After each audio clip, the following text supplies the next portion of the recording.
Hello అండి, welcome to our channel Swapna Vijay gardening vlogs. ఈరోజు వీడియోలో మా గేదెలు చూపిస్తున్నానండి. మొత్తము 4 గేదెలు ఉన్నాయి. 2 ఏమో పెద్దవి, 2 చిన్నది. అందులో ఒకటి మాత్రం పాలిస్తుంది, ఒకటి ఇవ్వదు. ఈ పాలు మా అత్తమ్మనే పిండనిస్తుందండి ఈ గేదె. ఇంకా మా ఇంట్లో ఎవరిని ఈ పాలు పిండనివ్వదు. మా అత్తమ్మ తప్పితే ఇంకా ఎవ్వరు పిండడానికి పోయినా కానీ అది తంతుంది, లేదంటే ఎగురుతుంది గేదె. అది ఎగిరి కాలు మన మీద పడిందనుకో దెబ్బ తగులుతుంది. అందుకు ఎవరు పిండరు. ఒక మా అత్తమ్మ మాత్రమే గేదె పాలు పిండుతుందండి. ఆవులకు, గేదెలకు, మూగజీవాలకు తెలుసండి. వాటిని ఎవరైతే బాగా చూసుకుంటారో వాళ్ళను మాత్రమే అవి దగ్గరకు రానిస్తూ ఉంటాయి. కాబట్టి మా రోజు పచ్చిగడ్డి వేసేది, తౌడు పెట్టేది మా అత్తమ్మనే అండి. అందుకు మా అత్తమ్మని మాత్రమే అవి పిండనిస్తాయి.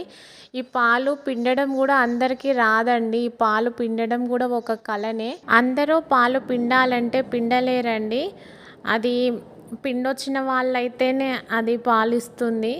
నెక్స్ట్ వచ్చేసి ఈ గేదె వచ్చేసి రోజుకి ఒక 2 నుంచి 3 లీటర్ల వరకు పాలిస్తుంది. ఎక్కువ ఏమి ఇవ్వదండి. పచ్చిగడ్డి, తౌడు అట్లాంటివి పెడితేనే 2 నుంచి 3 లీటర్ల వరకు ఇస్తుంది. లేదంటే 1 లీటరు, 1.5 లీటర్ మాత్రమే ఇస్తుంది. ఈ పాలు మాకు సరిపడే అంతవరకు మేము తీసుకొని మిగతాది దూడకే వదిలేస్తాము.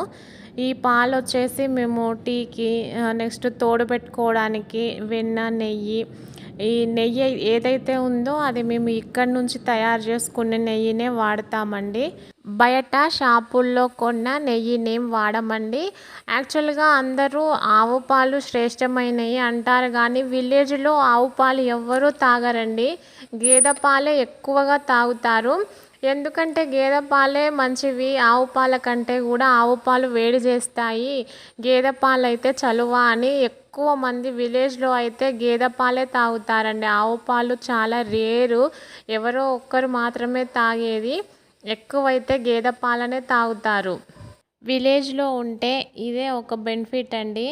ఏవైనా కానీ స్వచ్ఛంగా తీసుకోవచ్చు, స్వచ్ఛంగా తినొచ్చు, స్వచ్ఛమైన పాలు తాగొచ్చు, చెట్టు నుండి అప్పుడే కాసిన పండ్లను తినొచ్చు.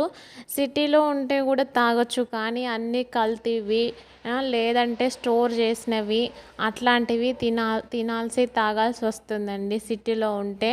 పల్లెటూరులో ఉంటే మాత్రము ఇదే ఒక బెనిఫిట్. అందుకే పల్లెటూరులో ఉన్న వాళ్ళు అంత ఆరోగ్యంగా, హెల్తీగా ఉంటారు. సిటీలో ఉన్న వాళ్ళకంటే కూడా వాళ్ళు అంత ఎక్కువ శ్రమ చేసినా కానీ అంత హెల్తీగా ఉంటారండి. సిటీలో ఉన్న వాళ్ళు అంత హెల్తీగా ఉండలేరు, అంత శ్రమను చేయలేరు. ఇదండి మా గేదె స్టోరీ. ఈ ఇన్ఫర్మేషన్ కనుక నచ్చినట్లయితే, మీకు యూజ్ అవుతుంది అనుకుంటే ప్లీజ్ లైక్, షేర్, సబ్స్క్రైబ్ అండి. Thank you all.